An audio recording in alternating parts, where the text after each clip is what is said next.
അയ്യോ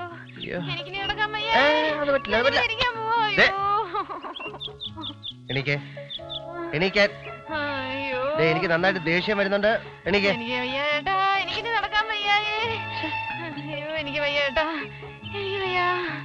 വയ്യാന്ന് പറഞ്ഞാൽ എങ്ങനെ? നല്ലവണ്ണം സുഖമായിട്ട് പ്രസവിക്കണ്ടേ? അതിന് നടക്കണം. പിന്നെ മോള് വേറെ ഒരു ജോലിയും ചെയ്യുന്നില്ലല്ലോ, അപ്പം നടന്നേ പറ്റൂ.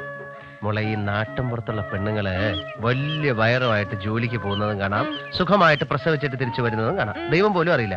ഈ മടിച്ചുകൾക്കാണ് സമയമാവുമ്പോ അയ്യോ എന്റെ അമ്മോ എന്നൊക്കെ വിളിക്കേണ്ടി വരുന്നത്. എല്ലാം അറിയാവുന്ന ഒരാള് പ്രസവടപ്പല്ലായിരുന്നു ജോലി.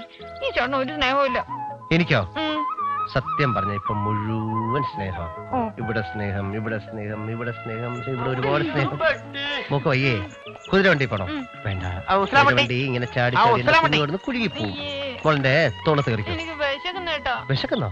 നമുക്ക് വീട്ടിൽ പോയിട്ട് കാപ്പിടിക്കാം. അയ്യോ, വീട്ടിലെ ഇഡ്ഡലിയും ദോശയും കഴിക്കുന്ന ആരും ആലോചിക്കുമ്പോഴാ. പിന്നെ മോക്ക് എന്ത് വേണം? കടപ്പുണ്ടോ? കടപ്പുണ്ടോ? കൊച്ചു ചായക്കടക്കകത്ത്, കണ്ണാടിച്ചിലിട്ട് അലമാരിക്കകത്ത് ചൂട് പരിപ്പുവട, മോദകം, വാഴയ്ക്കാപ്പം, ബജ്ജി,